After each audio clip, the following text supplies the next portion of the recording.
Hey, have you heard about my AI alter ego? That's right. Ask Alan Anything is now live, and we've trained it on my 13 books. We've trained it on over 200 podcasts. It has most of what's in here, not everything, but most of what's in here. And you can, when you're sitting around going, gee, I wonder what Alan would do in this situation, or I wonder what Alan would say in this situation. Well, now you can. Go to whatwouldalansay.com. Enter the coupon code podcast because you're going to get half off. It starts at only $10 a month. And now when you're thinking, I wonder what Alan say?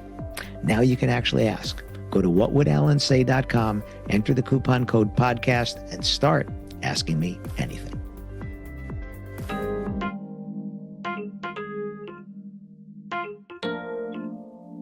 What is the promise to the one?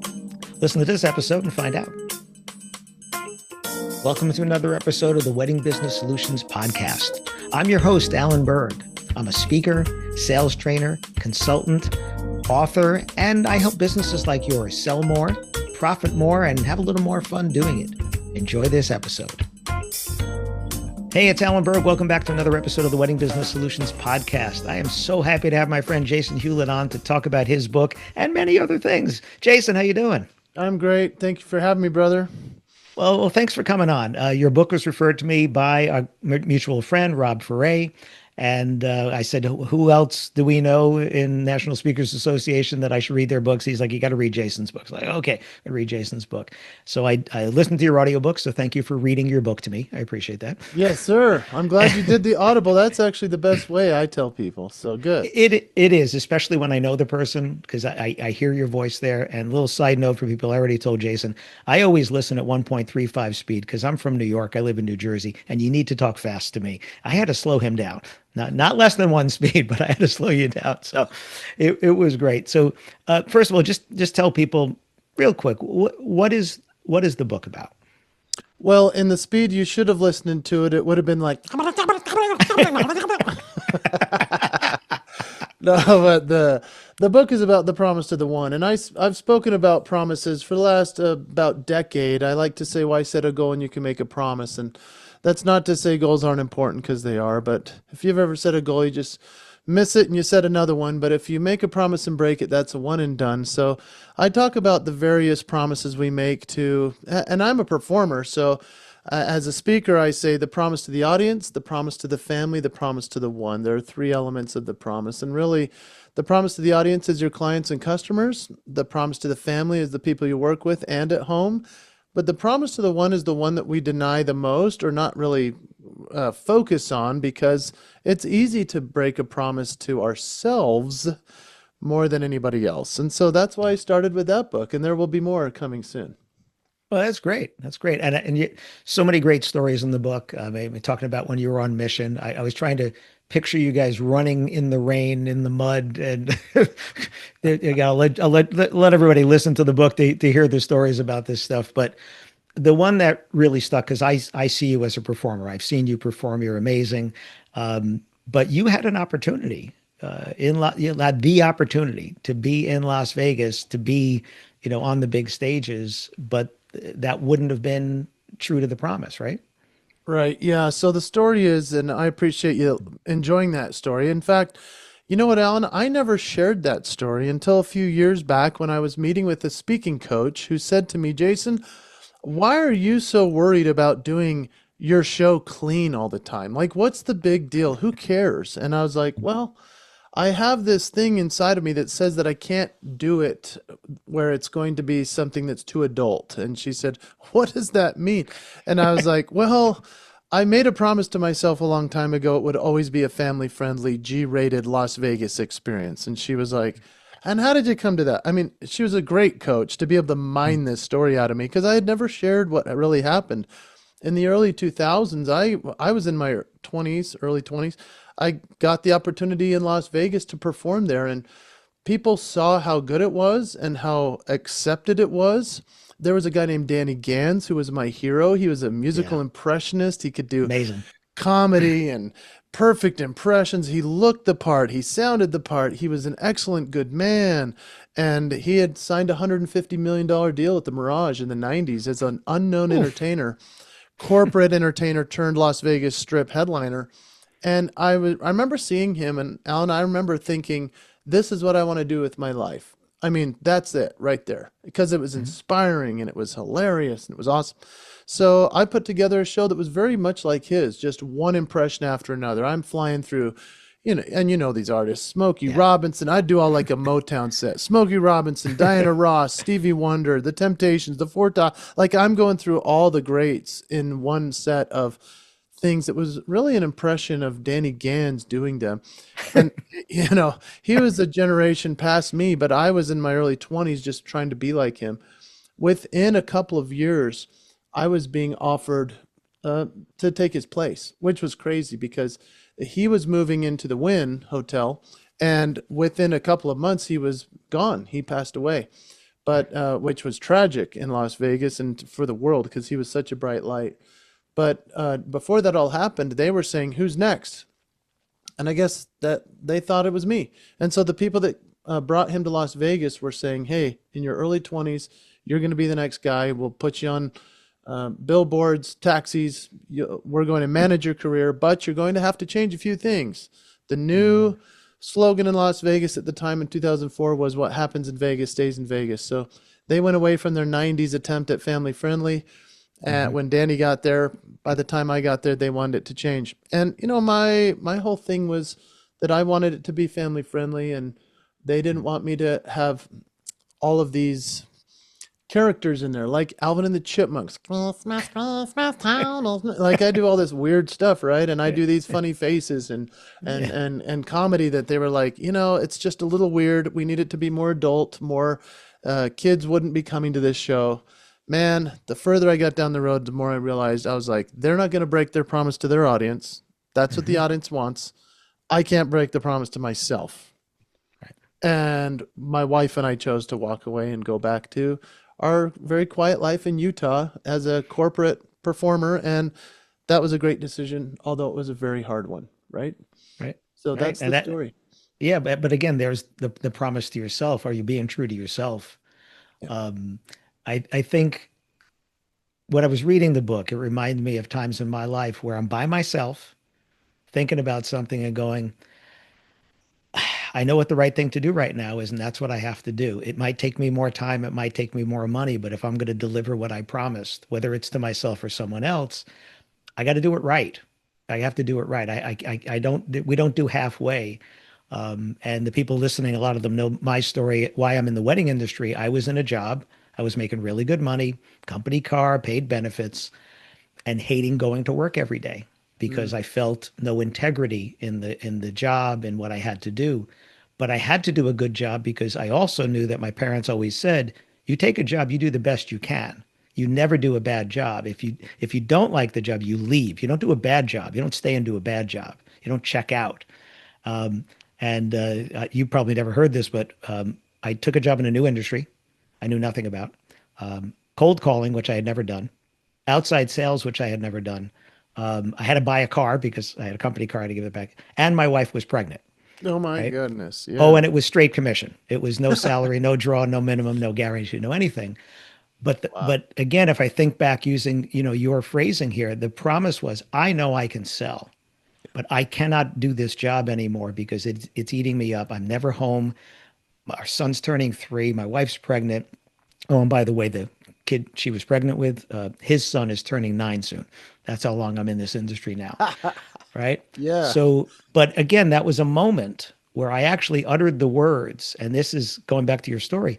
They showed me how much money I was making, and it was good money. It wasn't Vegas money, but it was good money. And I said the words out loud in my 20s. It's not the money. And I had an epiphany. I was like, I actually meant that. Like I heard people say that, but I didn't imagine they meant that, right? Like we know people, it's always the chase for the bigger house, the bigger car, the better car, the more money, whatever. I always thought, of course it's about the money, right? And I was like, no, it's not. That doesn't make up for this. So that was again one of those moments. I posted the other day that I hit 1,700 days on Duolingo doing French every day for 1,700 days. And that's a promise to myself.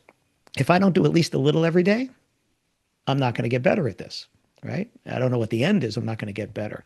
But that was again, why I wanted to have you on because there's this promise, but talking about weddings, we were talking about this a little bit before. The people listening to weddings and events. And I made this comment that every time they say yes to you, they've said no to everybody else. And I consider that a privilege. And I think we can relate to that as speakers, and you certainly as an entertainer, right? Well, yeah, and thank you for sharing your incredible story. I did not know that, and I love it. And well done. You could write the promise yourself, bro.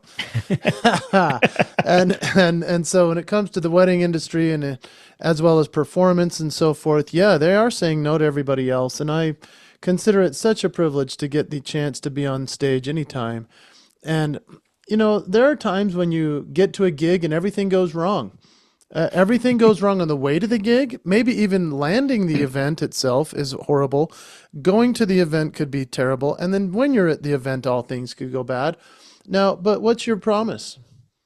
Yeah. Right? That's the whole rub. And I learned this in Las Vegas, and because I did do Vegas before the big Vegas offer. I started in Vegas. I was with Legends in Concert. I was an Elton John impersonator.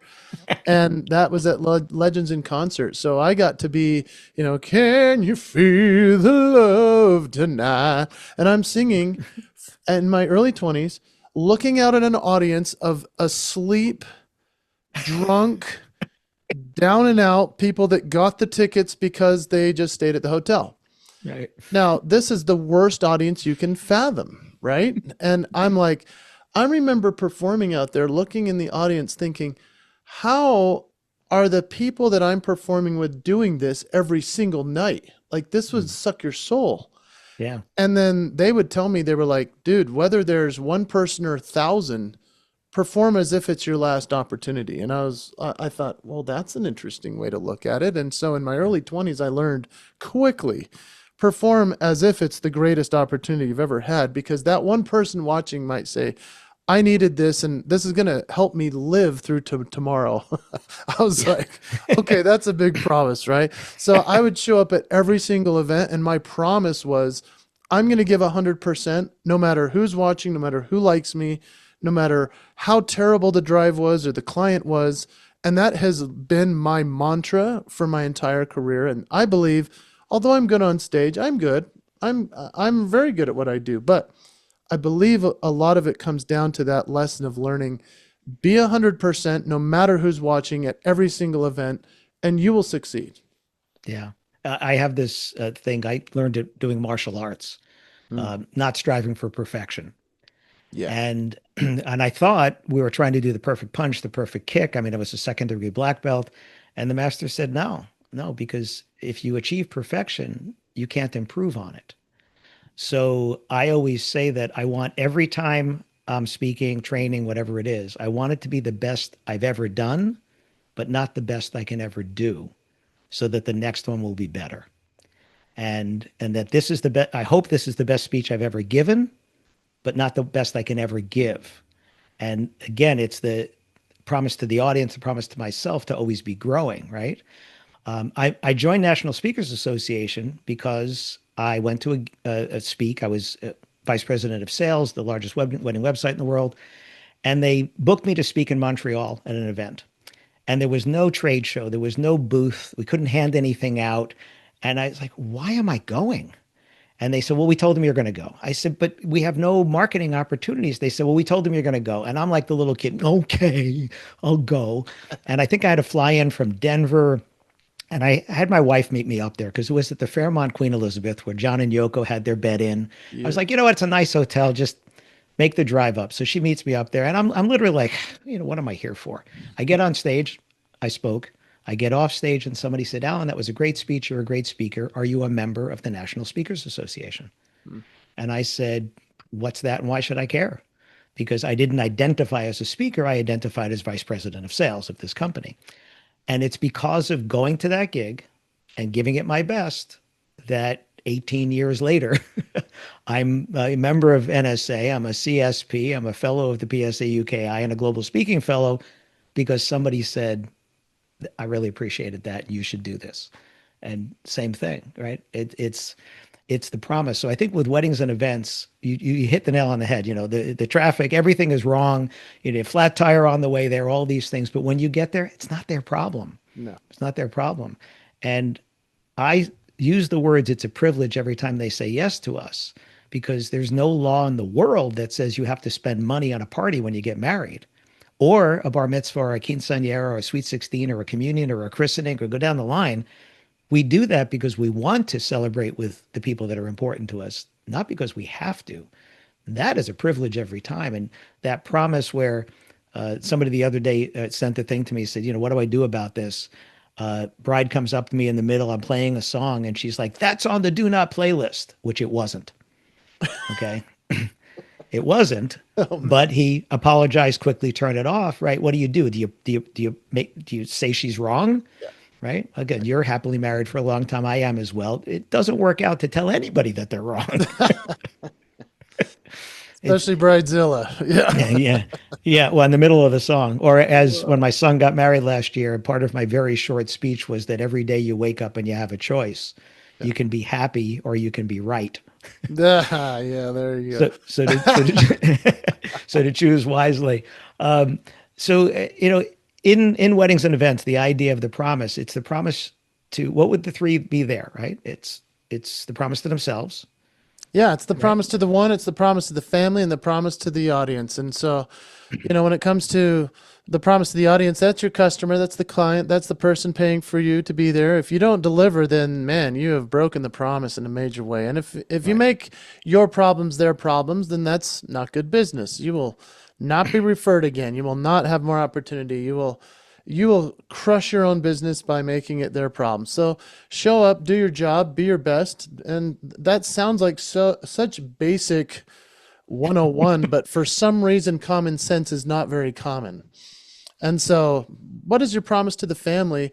You're going to hire somebody to help you eventually at some point, whether you're a one man show or if you're, bringing a whole grouping of people. I know that when I was doing weddings, because I've done a lot of weddings, man, you probably didn't realize that about me, but I started in that space because after leaving Legends in Concert in Vegas and moving back to Utah, I started playing piano at weddings. And I realized that this was a really nice gig, right? To be at the nicest hotels, the nicest events, and they'd give you a nice meal and all this stuff. I wasn't charging at that time, didn't know that was even a thing until I then ran into like the Joe Muscolino band in Salt Lake, and he was like, "Yeah, I've been doing this for 30 years. You should be charging money for this." And it was very helpful to have mentors that showed me. So essentially, that became my family. Right? Was like the other vendors, the people I could refer. I could be like, "Hey, you should have this caterer. You should have this AV person. You should have this."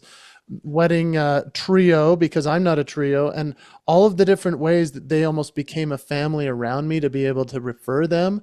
That was a huge thing, to keep the promise to say I need to be good enough for myself as the person that shows up and delivers, that they would be willing to refer me for everything. And that became a nice little family that I dealt with for many years until finally I realized I was not the best for the wedding industry, but I found corporate was kind of more of my space and education. And so, we all find our right place. But I do have a story that I think you'd probably get a kick out of. I don't think it's in the book.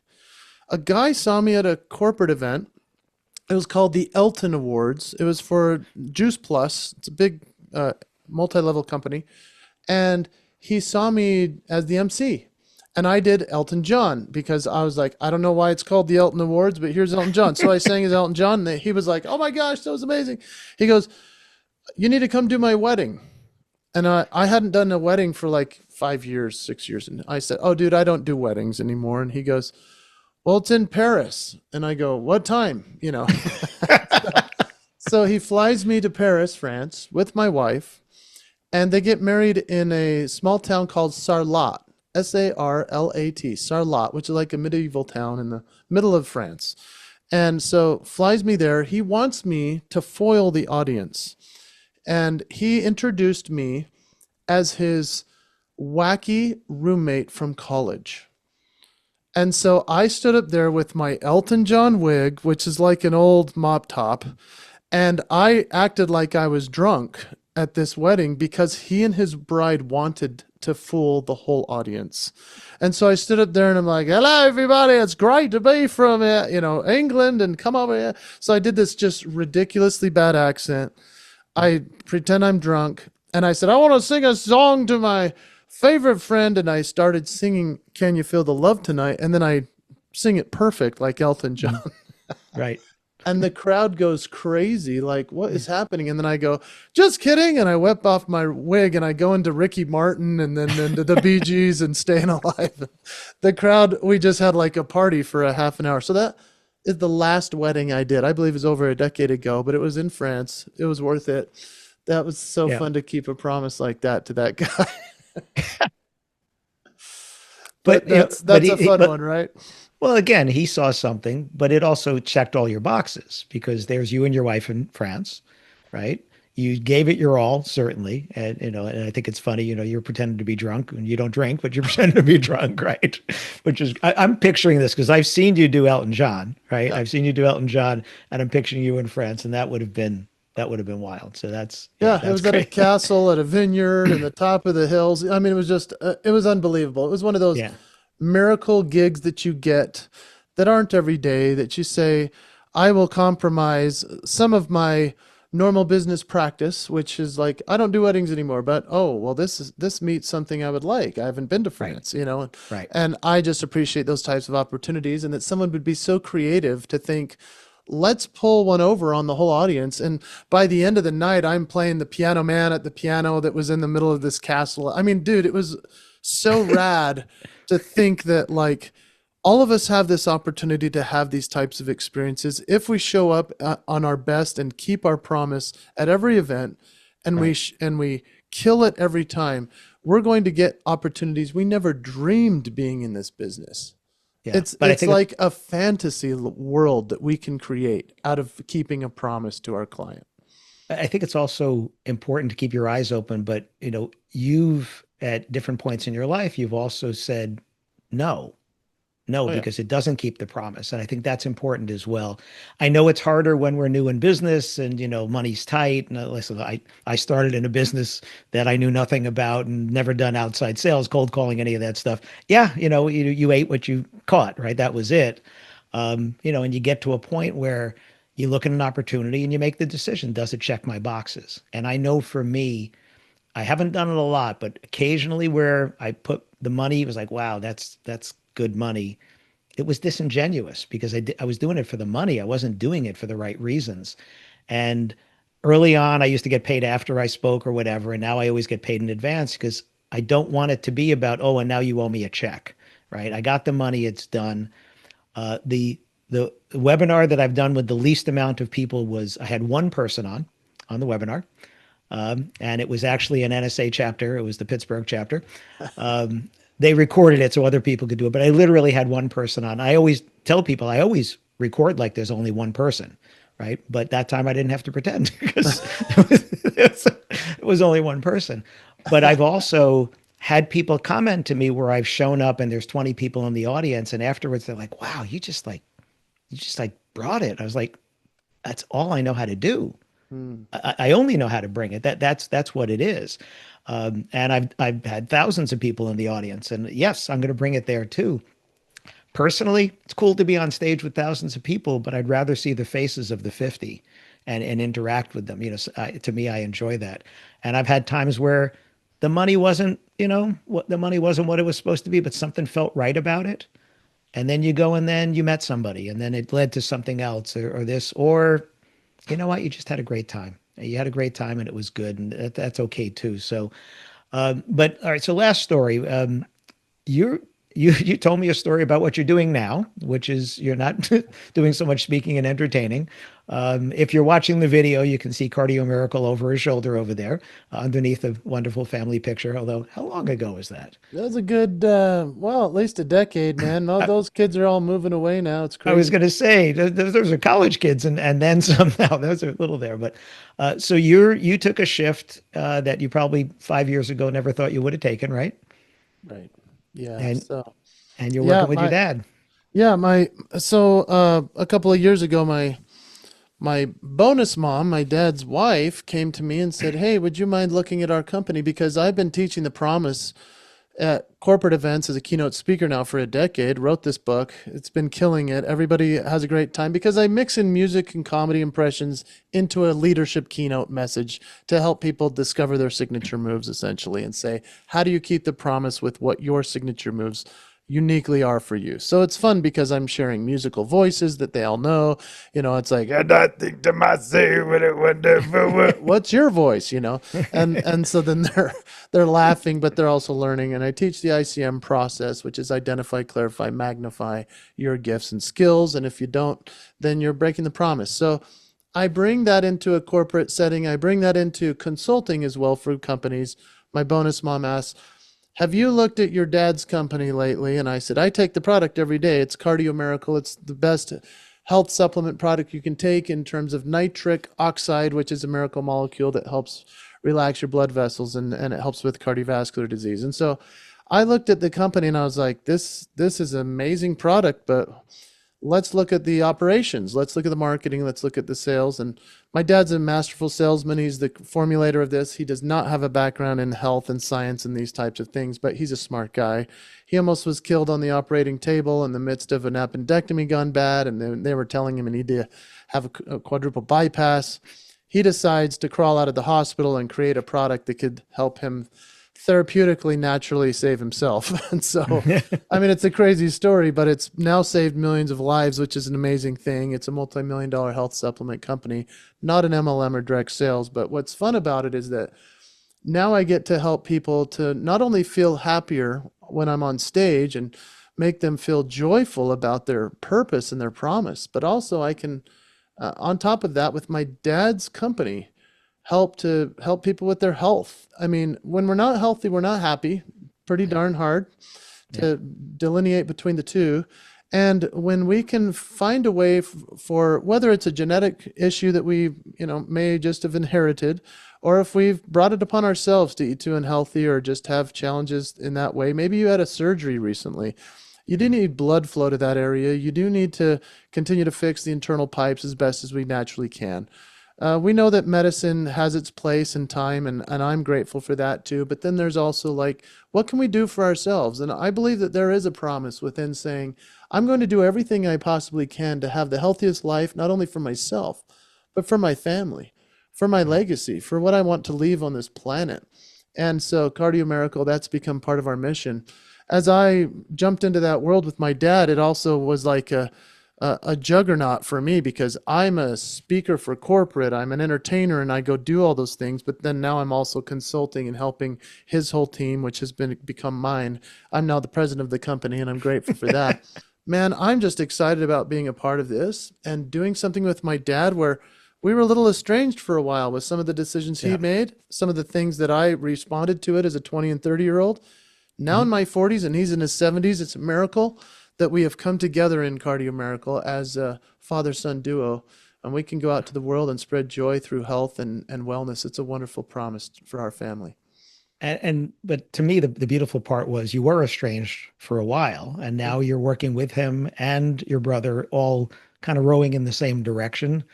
And that's what happens in life. It happened to me 30 something years ago when when my wife was pregnant, and I shouldn't have, on paper it's like, you're doing what? You're taking a job in an industry you know nothing about, and cold calling and whatever.